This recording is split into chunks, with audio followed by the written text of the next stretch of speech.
how to draw force diagrams. Okay, let's get started. If you go to your website and you click on interactions between matter, and then you scroll to the bottom, you should see I'm going to be using this one here, Force Diagrams Practice. So you should print that out now before we start, and you can put notes on it. You just download it right here, okay? And it'll look like this.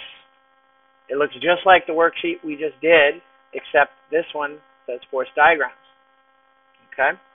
And then afterwards, I'm going to want you to try these problems here on this worksheet, okay? Let's get going. So first thing you want to do when you draw a force diagram, I'm going to do my system schema on the left and my force diagram on the right. So over here I'll put my system schema. Okay. And it says for box 2. All right. So system schema for box 2 would be box 2, box 1, Earth. Okay. And the Earth is interacting with box 2 through gravitational interaction.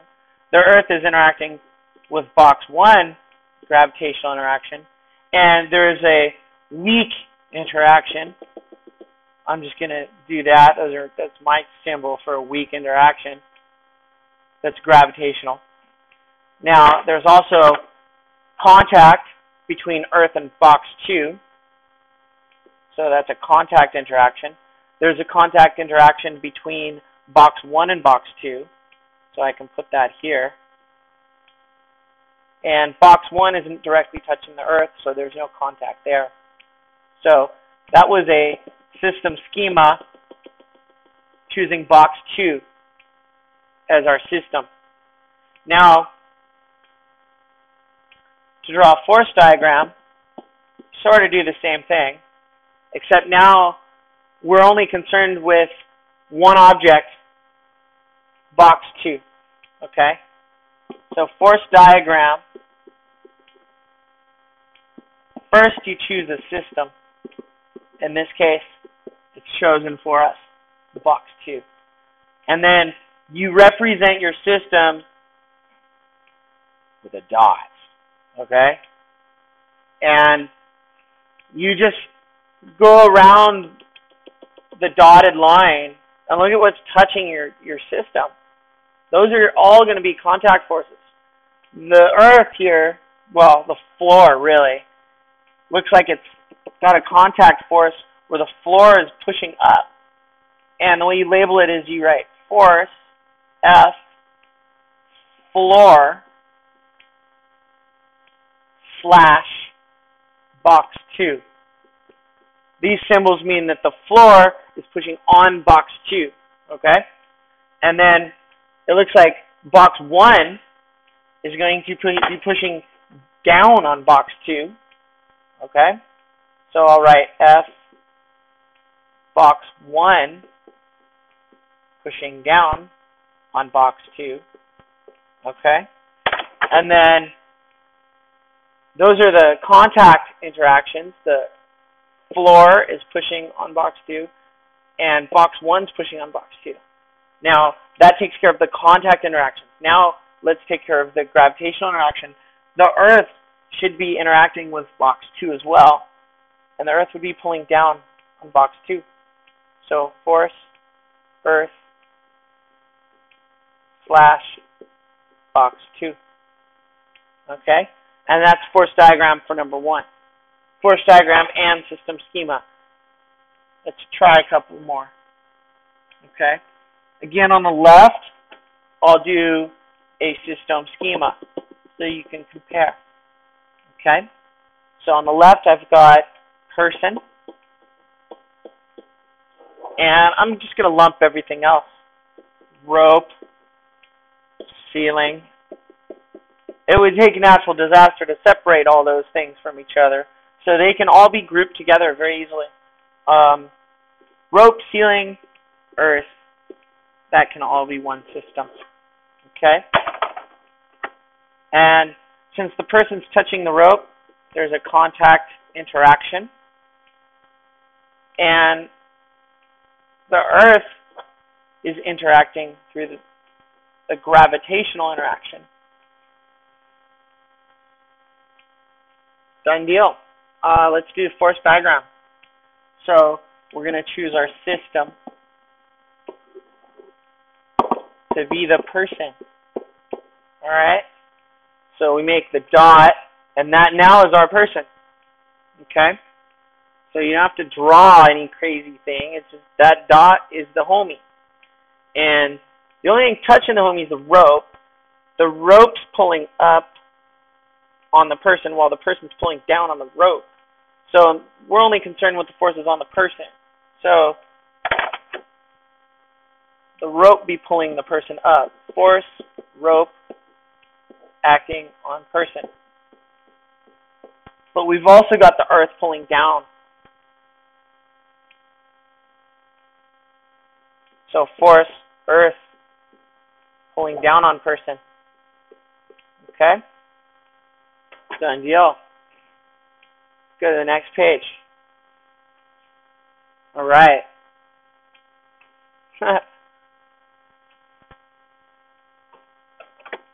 So we want our box is the system, so I'm guessing it's this box. So the system schema, box. Can we just lump everything else together? Sure. Rope, earth, everything else. Gravitational interaction, contact interaction. We've got a dot that represents our person. The person is being pulled upwards? No. Wait a second. Our system is not the person. Our system is the box. And the box is pulled up by the rope. Force, rope, pulling on box. Now we also have a gravitational interaction. So the earth pulling down on the box. Earth, box. There we go. I'm going to darken that again. Hee hee. One more. And then I think you're good. Okay, we'll make a force diagram for box 2 now. So I'll start again with a system schema. Box 2. Everything else. So everything else.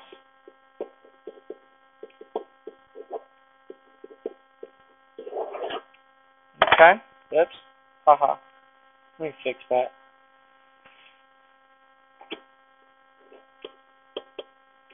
Including earth.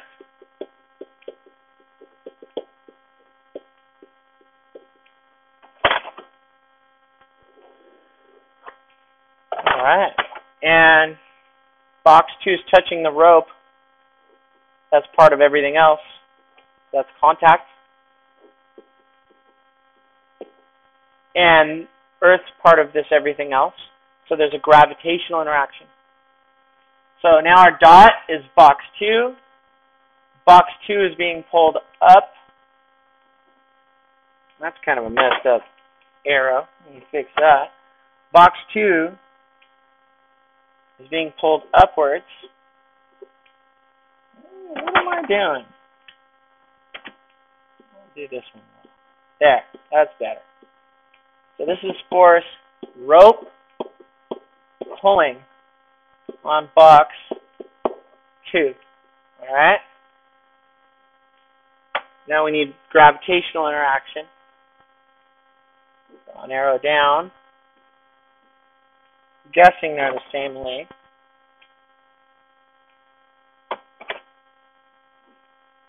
Okay. This would be force Earth pulling on box 2 through gravitational interaction. Okay? So that's a basic idea with force diagrams. Now you're going to want to go back to the website, download more force diagrams worksheet, print it out, and if you can't print it out, you could just do these on a separate paper. All you have to do is sketch a picture of the diagram, just copy it, and you make a force diagram next to your diagram. You make a force diagram just like I showed you here. So your system is going to be the shaded object. Okay?